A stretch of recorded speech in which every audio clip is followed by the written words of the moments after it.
नमस्कार, मैं रवीश कुमार। ये कारखाने का पहिया घूम रहा है, रोजगार का पहिया। चुनाव आते ही वन लाइनर स्लोगन पोस्टरों पर आपको दिखाई देने लगते हैं कि अब ना होगा पलायन, मिलेगा सबको रोजगार। लेकिन चुनाव जाते ही रोजगार की बात सब छोड़ देते हैं। कोई नेता आकर आपको बताता नहीं कि कितने लोगों को रोजगार दी गई है और कितने लोगों को हम रोजगार नहीं दे पाए हैं। लेकिन रोजगार का वादा सब पर है, पलायन को धिक्कारा जाता है। मगर आर्थिक सर्वे की रिपोर्ट में पलायन को सराहा जाता है कि 90 लाख लोग साल में भारतीय रेल के जरिए इधर से उधर जनरल डिब्बों में माइग्रेशन करते हैं। यानी उसे इस तरह से पेश किया जाता है कि हमारे पास रोजगार के आंकड़े हैं। यूपी का चुनाव है और पूरा चुनाव बीत जाएगा, तब भी आपको पता नहीं चलेगा कि ये चुनाव हुआ क्यों था। कारण ये है कि पत्रकार या टीवी चैनल या अखबार सारे इंटरव्यू अब लखनऊ में कर रहे हैं। हर चैनल पर प्रवक्ताओं और नेताओं के एक्सक्लूसिव इंटरव्यू में आप देखेंगे कि एक ही बात को बार बार कहा जा रहा है। वही वन लाइनर स्लोगन दोहराए जा रहे हैं कि यूपी बलात्कार में नंबर 1 है। लेकिन राष्ट्रीय अपराध शाखा ब्यूरो की रिपोर्ट आप देखेंगे 2015 के हिसाब से तो मध्य प्रदेश नंबर 1 है। लेकिन अगर आपकी दिलचस्पी बलात्कार जैसी समस्या, गंभीर अपराध को रोकने में है, तो क्या ये नंबर 1, नंबर 2 या नंबर 3 गिनाने से कोई फायदा हो सकता है? किसी को बताना चाहिए कि वो कौन सा राज्य है जहां किसी की सरकार आने से बलात्कार की समस्या पर एक तरह से मुकम्मल रोक लगी है, एक कामयाबी पाई गई है। तो कोई अपने काम का हिसाब नहीं देता। सिर्फ आप तमाम नेताओं के भाषण को सुनिए यूपी के चुनाव में, सबके भाषण में आपको एक नेता के भाषण का कोई ना कोई हिस्सा मिलेगा। आप उन्हें लिखकर पढ़ेंगे तो मायावती के भाषण में, प्रधानमंत्री मोदी के भाषण में या मुख्यमंत्री अखिलेश यादव के भाषण में आपको बहुत सारी चीज़ें कॉमन मिलेंगी, वन लाइनर स्लोगन मिलेंगी। तो हम आए हैं मुरादाबाद ये देखने के लिए कि नेता जो कहते हैं रोजगार पैदा करेंगे, वो उन क्षेत्रों में किस तरह से नेताओं के कहने पर या सरकारों के बदलने पर रोजगार पैदा होता है, जो रोजगार के लिए ही ज़्यादा जाने जाते हैं, जो पारंपरिक तौर पर। तो ये दस्तकारी है, एक्सपोर्ट का केंद्र है एक तरह से, यूपी का विदेशी मुद्रा अर्जित करने वाला शहर है एक तरह से। तो हम यहाँ आए हैं इस मोहल्ले में जहाँ घर घर लोग इस तरह से काम कर रहे हैं। आपसे अगले इस प्राइम टाइम में हम बात करेंगे और रूबरू कराएंगे कि रोजगार की समस्याएं होती किस तरह से हैं। वो रोजगार जिन्हें आप दस्तकारी कहते हैं, made in India, make in India नाम से आप पुकारते हैं, तरह तरह के स्किल इंडिया के नाम से पुकारते हैं।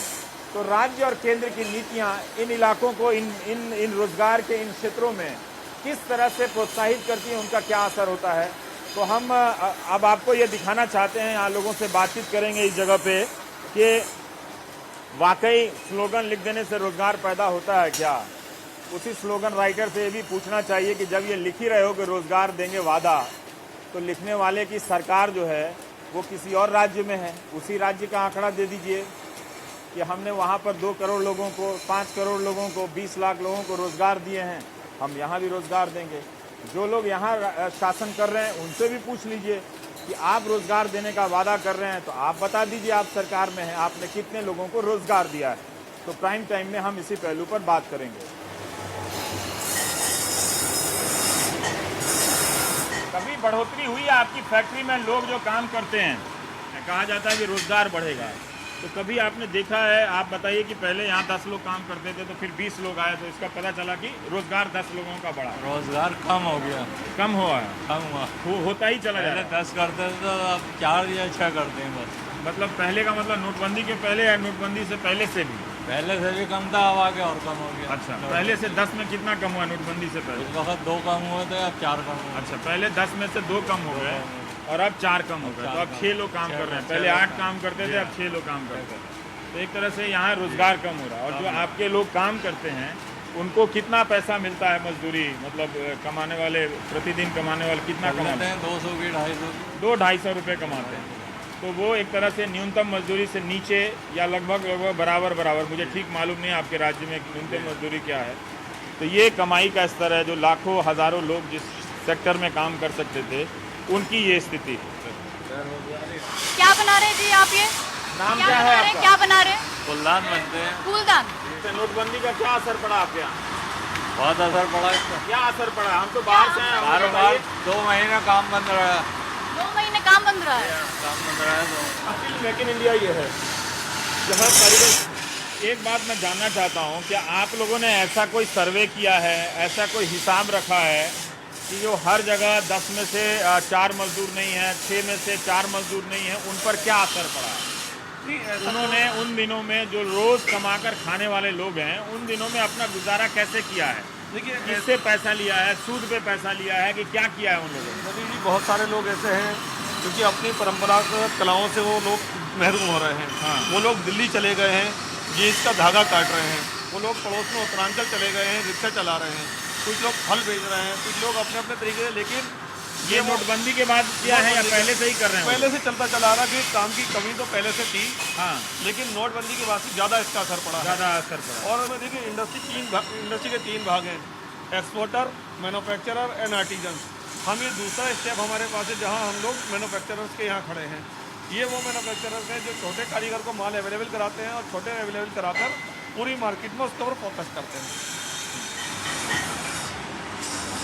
ये यू टर्न मार्केट कहा जाता है। यू टर्न मार्केट, क्यों यू टर्न कहते हैं? क्योंकि यहाँ डोमेस्टिक से लेकर इंटरनेशनल मार्केट तक हम लोग फोकस करते हैं। और ये जो दुकानें हमारे सामने मौजूद हैं, हाँ। इन दुकानों से पूरे देश के अंदर माल जाता है जो तैयार होकर जाता है। ये फ्रीडम फाइटर फैमिली से लोग हैं जो आज भी ये इंग्रेविंग का काम कर रहे हैं। अच्छा, हाँ, और इसी तरीके से जगह जगह पर नए नए इंग्रेविंग मतलब ये है, ये जो इंग्रेविंग कर रहे हैं इसको कहते हैं। तो इसको इसका और शब्द क्या है? इंग्रेविंग ये उलचाई कहा जाता है हमारी भाषा उलचाई में। कहते हैं। जो ये ऊपर से भी काम करे उलचाई कर रहे हैं। शिया कलम भी कहा जाता है, उलचाई भी कहा जाता है, अच्छा, और इंग्रेविंग भी कहा जाता है। इंग्रेविंग भी किया जाता है जी। तो एक दिन में आप कितना बना देते होंगे ये? जी बना देते हैं। हाँ, दिखाइए तो जरा जो बनाया आपने। ये है, ऐसे बना देते हैं 20-25 एक दिन में। और एक बनाने के कितने पैसे मिलते हैं? ऐसे मिल जाए 4-5 रुपये 5 रुपए। और एक बनाने में कितना टाइम लगता है ये करने में? लग जाता है कम से कम 10-15 मिनट। 15 मिनट। 15 मिनट में आप 4 या 5 रुपए कमाते हैं, है ना? ये हमारे आप पास भी- दूसरा डिपार्टमेंट है जो कि पूरे माल को तैयारी की तरफ लेकर जाते हैं। हाँ। और देखिए, आपके आते ही बिजली भी चली गई है। तो बिजली लेकिन क्या अभी चली गई है या? ना, बिजली की समस्या कोई नहीं है। अब ये 22 से 23 घंटे अब तो बिजली आ रही है। हाँ। और ये जो छोटा कारीगर है, हमारे डोमेस्टिक मार्केट के आइटम ये लोग तैयार कर रहे हैं। अच्छा। हमारी भाषा में इसको छिलाई बोला जाता है। छिलाई। और ये अनकम्प्लीट पीस आता है और इसको तैयार करके ये क्या पीने के लिए प्याला है? ये मग्गा है दूध पीने का। लोग इसका अभी दूध हैंडल ऐसे पीते लगेगा हैं? जी, नहीं, इसमें हैंडल लगेगा अभी। सचमुच पीते हैं दूध? जी जी जी। हम लोग तो कप में पी लेते हैं। ये कप टाइप का ये बड़ा थोड़ा बनाया है। अच्छा, ये एक्सपोर्ट करते हैं या इंपोर्ट? ये सिर्फ कारीगर हैं। ये डोमेस्टिक मार्केट का माल है जो हमारे इंपोरियम्स में बिकता है, सीसीआई में बिकता है, लाल किले के आसपास बिकता है और जयपुर की लोकल मार्केट में बिकता है।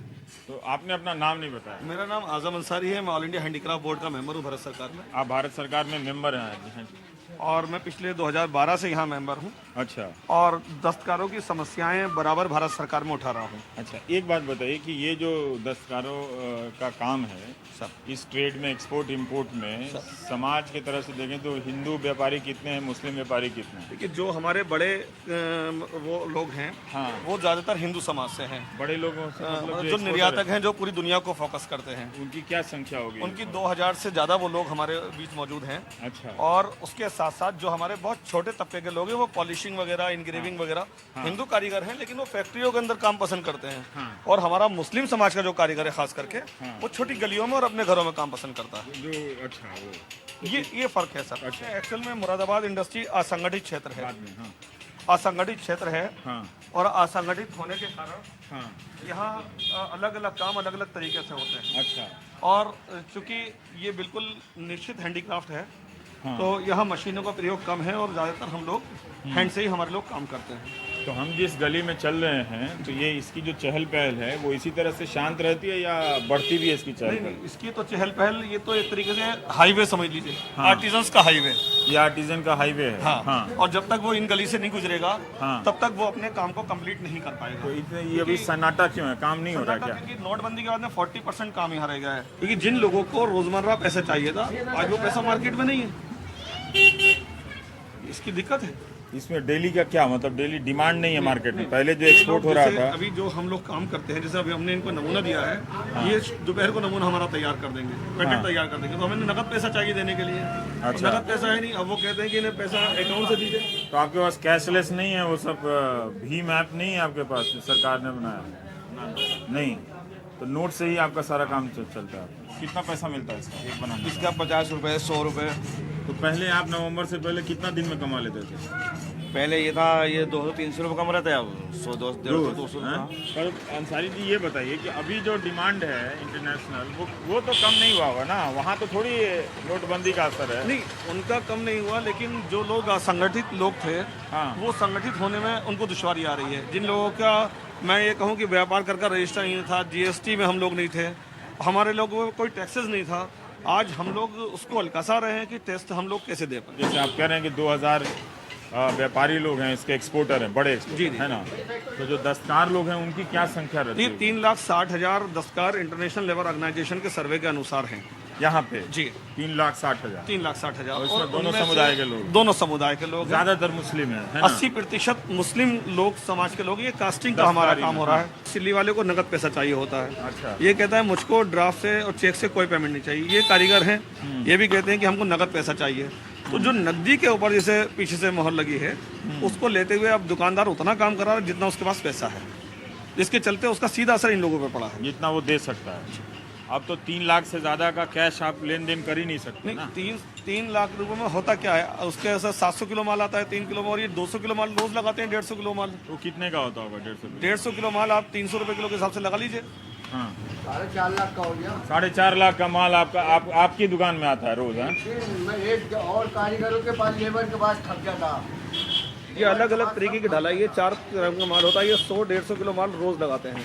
150 किलो माल इनके लिए 45,000 रुपए का जाकर बैठता है। ओके। लेकिन अभी क्योंकि रोज दुकानदार इनको 45,000 रुपए का जी, नगद बिल्कुल, चाहिए, है बिल्कुल ना? चाहिए। लेकिन नोटबंदी के कारण कम पड़ गया, क्योंकि पड़ आपके पास गया। पैसा नहीं है। अगर 45,000 का पूरा काम हो रहा होता जी, जी, तो यहाँ कितनी गतिविधि होती, किस तरह की होती? यहाँ गतिविधि बढ़ जाती है, क्योंकि ये जो कितना यहाँ पर मजदूर होता थे? यहाँ 2 लोग और बड़े होते, क्योंकि अभी ये बाबा बैठे हैं। हाँ। ये बाबा इसलिए बैठे हैं क्योंकि इन्होंने एक अपना आदमी बचा लिया है इलेक्ट्रॉनिक पहिया चलाकर, और ना एक पहिए वाला और होता, एक लड़का इनके पास शागिर्द और होता। वो इसलिए बचाया है क्योंकि मजदूरी इतनी नहीं पड़ पा रही है, और 2 लोगों को इसलिए फोकस किया गया है, कम किया गया है। 2 आदमियों को मना कर दिया है काम आपने के मना कर दिया? क्यों मना कर दिया? काम की बिना पैसे की वजह से। पैसे नहीं बच रहे, माल नहीं आ रही है हमारे पास इतना। तो वो दोनों कहाँ है? कुछ और काम कर रहे हैं? हाँ, कुछ और कर रहे हैं। वो खाली हैं, कभी हो जाता है उनका काम, कभी नहीं होता। ये है ना, तो यहाँ पे अभी आप क्या कर रहे हैं? ये जो कर रहे हैं आप, ये ढलाई कर रहे हैं हम। ढलाई कर रहे जी। हैं? इसके बाद फिर इसमें पॉलिश होगा, इसमें डिजाइन इसमें छिलाई होगी, पॉलिश होगा, फिर तैयार होगा। अच्छा, ये नीचे आप भट्टी में डाल रहे हैं इसको, हाँ है ना? जी, ये माल गल्ला है। ये पीतल का माल गल्ला है इसमें। देख रहे थे रवि जी, हाँ। ये पैटर्न वही पैटर्न है जो उस मास्टर ने हमको तैयार करके दिया है। अच्छा। और उसके बाद में हम दुकानदार जो मैन्युफैक्चर है, इसकी बीच की कड़ी है, हाँ। वो इनको माल अवेलेबल कराता है और ये पैटर्न तैयार कराता है, और इनसे मजदूरी पे शाम को अपना माल वापस ले लेता है। इनकी मजदूरी इनको हफ्ते में मिल जाती है। हफ्ते में मिलती है हमें। तो अभी आजकल नगद मिलती होगी फिर ना? नहीं, हफ्ते में मिलती है। देगा 8 दिन के अंदर। तो अभी तो आप चेक से नहीं ले रहे हो आप? नहीं, चेक से नहीं मिलता। कह रहे थे वो चेक से देने को, मगर हमने मना कर दिया। हमें क्यों नहीं बहुत लिया आपने चेक से पैसा? परेशानी बहुत है हमारे करेंगे हम। क्यों परेशानी है? 400 रुपए रोज आदमी को चाहिए, रोज खाने को चाहिए, रोज पहनने को चाहिए, रोज दवा दारू है। कहाँ से लेगा? चेक बनाएगा, कहाँ धक्के खाएगा? चेक लेगा तो खाएगा कहाँ गैस के कारण अभी पेमेंट लेट करता है या टाइम से दे रहा है? से। जब से मोदी जी ने नोटबंदी का चक्का कराया, आधे पैसे मिल रहे हैं, आधे नहीं मिल रहा है। परेशानी इतनी चल रही है बहुत ज़्यादा। खाने को है नहीं है, बड़ी टाइम है, बड़ी टाइम नहीं है, ये है ना चक्कर। ये अपनी इसी कला को ये बड़े लोग कर रहे हैं, समूह बना के कर रहे हैं। और इसकी सबसे बड़ी क्वालिटी रवि जी ये है कि ये जो डिज़ाइनिंग ये कर रहे हैं, इन पर ना कोई कंप्यूटर है, ना इनका कोई ट्रेनर मास्टर है, और ना इन्होंने किसी को सीखा है। इनका जहन जो बनाता है वो पूरी दुनिया एक्सेप्ट करती है। आप लोगों को क्या असर पड़ा है नोटबंदी का? नोटबंदी का परेशानी हुई पैसे लेने में। अभी तो नहीं हो रही है ना? अब तो कुछ बेहतर है, वरना पहले बहुत ज़्यादा परेशानी हुई। ठीक है। ये मुरादाबाद की प्रतीक चिन्ह है ये जी, और हमेशा हमारे पीतल नगरी महोत्सव में भी यही प्रतीक चिन्ह मनाया गया है। अच्छा। और बड़े बड़े जगहों पे इसी को प्रतीक चिन्ह हमारा माना गया है। ये क्यों? ये हाँ? अलादीन का चिराग जैसा। अलादीन का चिराग लग रहा है। इसको बोलते क्या इसको है? आफ्ताबा बोलते हैं। ये आफ्ताबा? जी, अच्छा जो किसी जमाने में जाम भरने के लिए होता था, तो उसके अंदर भर के रखा जाता अच्छा, था। तो इसको आफ्ताबा बोलते हैं। बहुत सारे घर उसी लिए शांत पड़े हैं क्योंकि हम लोग पैसा नहीं दे पा रहे हैं। अच्छा, और तो ये जो शटर बंद है, हाँ? जी, ये जो शटर बने, सब कारखाने हैं, छोटे छोटे घर हैं। अच्छा। और छोटे छोटे घरों में ये हमारा एक सिस्टम है कि हमारे लोग ऊपर अपना निवास करते हैं और नीचे अपना कारोबार करते हैं। तो ये आपके हिसाब से अभी बंद है सारे? हैं? बहुत सारी इंडस्ट्री हमारी बंद है आज के टाइम में, जिसको लेकर हम रिक्वायरमेंट पूरी नहीं कर पा रहे हैं। जैसे अभी ये लोग हैं, हाँ। ये एक भट्टी चल रही है और एक भट्टी बंद इसलिए है क्योंकि इनके मुताबिक अभी माल हमारे पास नहीं है। यहाँ कितने लोग काम करते थे? 6 जने 6 जने। तो अभी 2 लोग क्यों काम कर रहे हैं? काम नहीं है ना। काम नहीं है। तो आपने देखा प्रिया कि हम जब पहले थे तो वहाँ 5 लोग काम करते थे, तो 5 लोग, वहाँ 2 लोगों का काम नहीं है। क्या बना के रहे हैं? ये ऑर्डर कहाँ से है? फुलदान फुलदान बना रहे हैं आप? अच्छा।